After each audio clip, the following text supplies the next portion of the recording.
Welcome back to the channel. I trust that you guys are having a wonderful day today, guys. Thank you for the love. Thank you for the support. My name is Dwight, and it's a great pleasure to have you here. So we're going to be diving into 10 inventions that many of us didn't know, or not realize originated from Poland. All right, so I want you guys to join me in watching this video. So we're just gonna go right into that. Some of the some of the things that we use daily, and it helps us understand, better where these things came from, man. These inventions, and it's so amazing. So more about this than I do, guys. Please feel free to leave your suggestions, engage with the audience, and don't forget to like, subscribe, and share for friends and families. All right, so guys, without any further ado, let's dive right in. They've changed the way we live. They come in all different colours, shapes and sizes. We don't always understand them. Sometimes explaining it can be a little difficult. But they've helped us shed light on the world that we previously knew very little about. All of them landmarks in technology, and they all have one thing in common. They were made by Poles. Ooh. Oh, kurczę, you might say. I had no idea a Pole invented that. But the English-speaking world often... What did he just say? I didn't understand. I haven't gotten that far. ...keeps the records. And maybe they were having problems with the spelling, let alone the pronunciation. In this video, we're shedding the limelight on the top 10 inventions made by Poles, at home and abroad. Number 10. The walkie-talkie.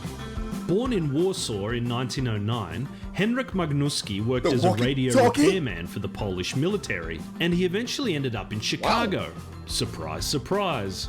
It was here that he would be employed by the Galvin Manufacturing Company, which would later change its name to Motorola. Leading a team of radio engineers, they developed the SCR 300, the first radio to be used by American forces in Europe. This revolutionary mobile device became known amongst GIs as the walkie-talkie. Nowadays, you can find the walkie-talkie in just about any line of work. Take this part-time construction worker, for example, overseeing Magnuski's head. Number 9. Esperanto. Imagine a world where there is one neutral language that everyone can communicate in. A language of understanding and diplomacy that has the power to end international conflicts and foster world peace. That was the dream of a linguist from Białystok by the name of L.L. Zamenhof. While studying in Warsaw as a young man, he began to develop Esperanto, largely based on his knowledge of the Romance, Germanic and Slavic language groups, but with a much simpler grammatical structure that could be easily learned. A simple language invented by a Pole. Who'd have thought? After more than 30 years of development and several books published, the first World Esperanto Conference was held in 1905. Since then, the movement of Esperantists has continued to grow, and today there are an estimated 63,000 to 2 million speakers of Esperanto. Number 8. Alright, so I just gotta keep make note of this, Oh gosh, man, where's my pen? Alright, I think I'll just go back to it. So what you're telling me is Henryk Magnuski, right? Henry Magnuski was the one who invented the walkie-talkies, where I had no idea, man, and how the walkie-talkies came about. Ooh, guys, it's very interesting. You gotta take a look at it. Alright, let's continue watching. The kerosene lamp. The story of the kerosene lamp can be traced... The kerosene lamp was invented by Poles? Wow! Back to the present-day Ukrainian city of Lviv, which used to be Lvov, Poland. It was here in 1853 that two Polish chemists, Jan Zek and Ignacy Łukasiewicz, attempted to distill alcohol from oil, which at the time was an incredibly cheap resource being extracted in the region. Though they failed to make anything potable, at least not to any self-respecting spirit connoisseur, what they did discover was a clear flammable liquid that burned long and bright, and more importantly, it didn't stink like oil. Putting the liquid called kerosene to work, they asked a local tinsmith to make a lamp with a small tank at the bottom. Thus, the classic shape of the kerosene lamp had been born. Number 7. The railway signal device. Jan Josef Baranovsky deserves the award for the most proactive employee of all time when it comes to his work for the French railway. Fleeing Poland after the failed November uprising of 1830, Baranovsky first worked as a bank teller and cashier in France, before he landed a job as a bookkeeper for the National Rail Network. Baranovsky made several key inventions for the railway system, including the first ever ticket printing machine that could spit out 5,000 tickets an hour, and each with a unique serial number. But at a time when railroad accidents were becoming more and more frequent, it was Baranovsky's automated railway signalling device, invented in 1857, that made the biggest impact on the industry. Prior to this, signalling depended on employees waving flags at various points along the track, as well as their knowledge of when and where the trains were coming from. In an age of increasingly busy railway lines, the Baranovsky signal, as it became known, avoided countless accidents and undoubtedly saved a lot of lives. What do we put that? Number 6. The telectroscope. Jan Szczepanik, often referred to as the Polish Edison, made several contributions to technology throughout his lifetime. However, it's his version of the telectroscope, produced in 1898, that is considered to be a landmark in the development of telecommunication. A telectroscope is a scope and lens, amplified with electricity, that can reproduce images from a distance. Sound familiar? You may not be surprised to know that the term telectroscope was replaced around the turn of the century with the word television. Though he was certainly not the first, Szczepanik's weird machine, as it was called, is alleged to have been able to recreate colour, which would make Szczepanik the forefather of colour television. Number 5. The paperclip. Wow. Whilst the person behind the idea of the mighty paperclip has long been disputed, one contender for your praise may be the famous Polish pianist and composer Josef Hoffmann.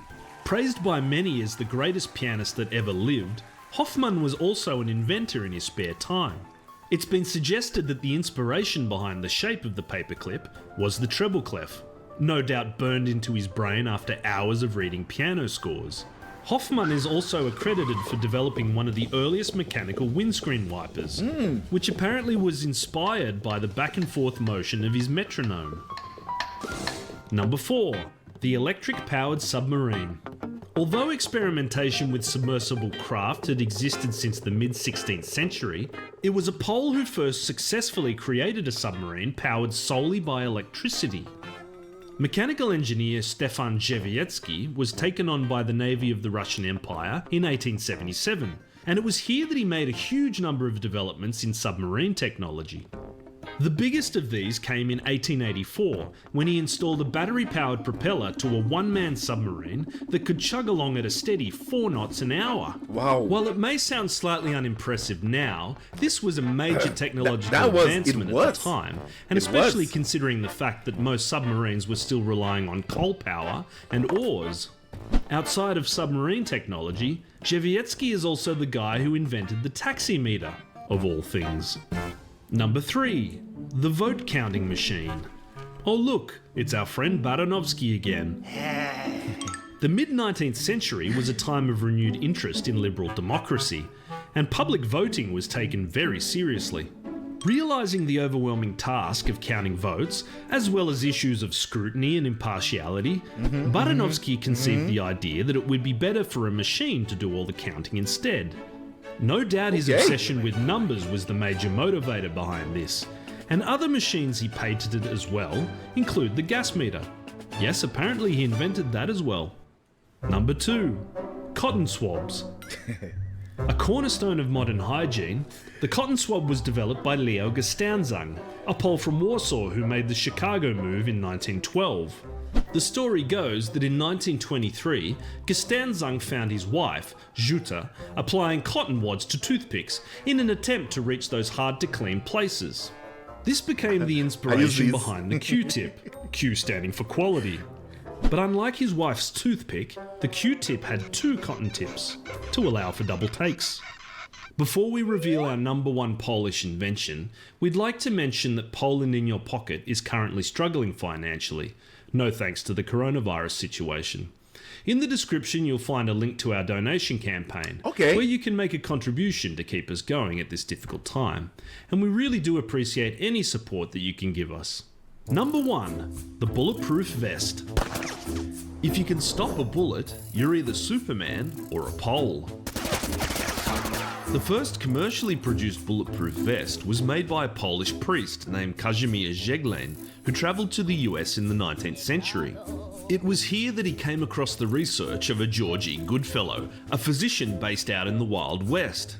It was Goodfellow that observed how gunshot victims who had silk fabric against their bodies often had reduced injuries when struck by a bullet. Expanding on his research, Zeglen developed a centimetre-thick vest of layered and woven silk that could stop a bullet altogether. He publicly demonstrated his new invention in 1897. The priest wore the vest, and the assistant fired the bullet. But Zeglen's vest was not a viable product. It was slow to produce, not to mention the outrageous price tag of $800 US, which is about $25,000 today.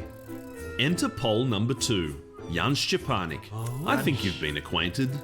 Szczepanik, who had been developing automated weaving technology for years, teamed up with Zeglen and managed to work out the whole mass production thing.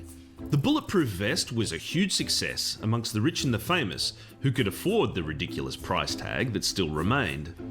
Most notably, Szczepanik managed to palm one off to King Alfonso of Spain, and the vest saved his life during an assassination attempt.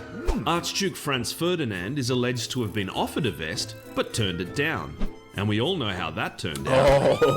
Zeglen and Szczepanik eventually had a falling out over business relations, and although Zeglen never relinquished his authorship, it was Szczepanik's weaving production and entrepreneurship that made his profit greater. So much so, in fact, that Zeglen's contributions are all but forgotten today. It's also interesting to note that over 60 years later, it was an American woman of Polish descent, Stephanie Kwolek, that developed the polymer for Kevlar, the fabric which is used in today's standard issue bulletproof vests. So what did you think of our list? Were there any crucial Polish inventions that we somehow overlooked? Make sure you leave a comment below.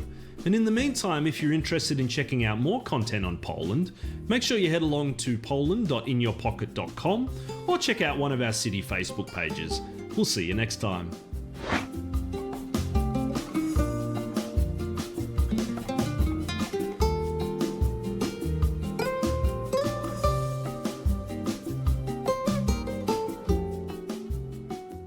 Wow. Very, very, very much. You know, that was very fascinating. You know, in everyday, guys, you know, tools that we use, and that was just only 10. There might be more, way more than that, man. That was just only 10. So, you know, for sure, I'm definitely gonna go deeper down into that, because I gotta know there's not just 10, there have to be more, you know. Now, these inventors, these inventions, you know, just reflect the impact Polish innovators have had on both everyday life and specialized fields. That's amazing, man. Wow.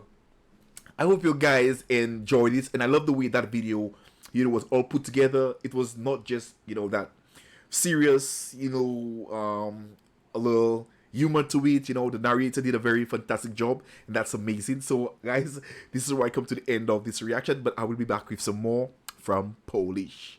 Alright, so I'm going to leave the original link down in my description, so you guys can go and take a look. Feel free to leave your suggestions, engage with the audience, because you know this is what we're all about on the channel. Alright, so I'll see you back. Have yourselves a wonderful day. Stay safe out there, guys, and don't forget to share the love, not the hate.